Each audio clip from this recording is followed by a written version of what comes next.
Zaid இப்னு சாபித் ரலியல்லாஹு ஆலிமாக இருந்து கொண்டிருப்பார்கள். அவங்கள்ட்ட ஒருத்தர் கல்வி கற்றுக் கொடுங்கன்னு சொல்லி சொல்லுவார்.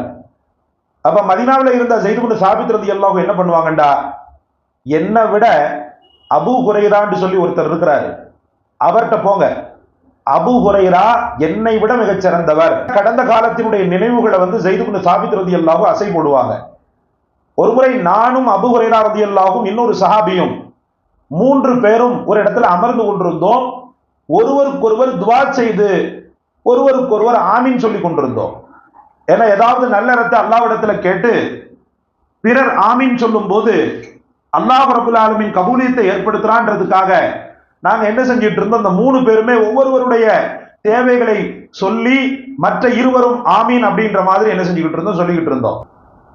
இப்படி மாறி மாறி துவா செய்து ஆமீன் சொல்லி கொண்டிருக்கும் போது இந்த இடத்துக்கு நபிகள் நாயகம் முஹம்மது ரசூலுல்லாஹி ஸல்லல்லாஹு அலைஹி வஸல்லம் அவர்கள் வந்து விட்டார்கள். வந்தவங்க என்ன பண்றீங்கன்னு கேட்டாங்க. நாங்க துவா செஞ்சுக்கிட்டு இருக்க உடனே அவங்களும் அந்த இடத்துல உட்கார்ந்துட்டாங்க. உட்கார்ந்த உடனே எங்களில் ஒருவர் துவா செய்தார். அவருடைய சொந்த விஷயங்கள், செல்வங்கள், ஆரோக்கியம் இது போன்றவை எல்லாம் கேட்டார். அப்ப நபிகள் நாயகம் ஸல்லல்லாஹு அலைஹி வஸல்லம் அவர்கள் ஆமீன் அப்படின்னு சொல்லி சொன்னாங்க. இரண்டாம் அவரும் அதே போல அவருடைய ஸைத் இப்னு சாபித் சொல்கிறார்கள், நான் துவா செய்து விட்டேன். அதுக்கு பிறகு இன்னொருத்தர் என்ன செய்தார் சொன்னா துவா செய்தார். ஆமீன் அப்படின்னு ரசூலுல்லாஹி ஸல்லல்லாஹு அலைஹி வஸல்லம் அவர்கள் கூறினார்கள். மூன்றாவது முறை அபூ ஹுரைரா ரலியல்லாஹுடைய பங்கு வந்தது. வாய்ப்பு வந்த அபூ ஹுரைரா ரலியல்லாஹு எப்படி துவா செஞ்சாங்க தெரியுமா? யா அல்லாஹ், அந்த இருவர் என்ன கேட்டார்களோ அதை தா.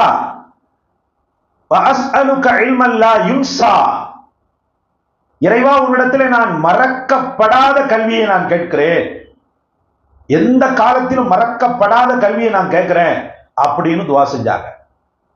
இந்த துவாவுக்கு ரசூலுல்லாஹ் ஆமீன் அப்படின்னு சொல்லிட்டாங்க. அப்போ 2 சஹாபாக்கள் அப்புறம் தான் நினைக்கிறாங்க, எவ்வளவு முக்கியமான ஒன்றை நம்ம என்ன செஞ்சிட்டோம், கேட்காம இருந்துட்டோம், பெரிய அளவுக்கு நஷ்டம் அல்லவா.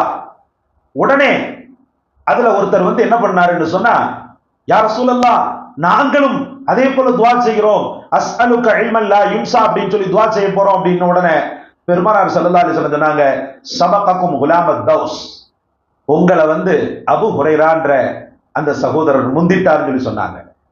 இந்த துவாவுடைய பரக்கத் 5000க்கும் மேற்பட்ட ஹதீஸ்களை இந்த உலகத்தில் தந்தவர்கள் ஹஜ்ரத் அபூ ஹுரைரா. ஒரு உஸ்தாதுடைய துவா எவ்வளவு பரக்கத் வாய்ந்தது அப்படின்றதுக்கு இந்த சம்பவம் ஒரு பெரிய சான்று. ஸைத் இப்னு சாபித் சொன்னாங்க, அதனாலதான் நான் சொல்றேன், ரசூலுடைய பிரத்யேகமான துவாவை அவர் பெற்றதனால அவரிடத்துல சென்று நீங்கள் பாடம் படிப்பதுதான் ஜெயம் அப்படின்னு சொல்லி சொன்னாங்களாம்.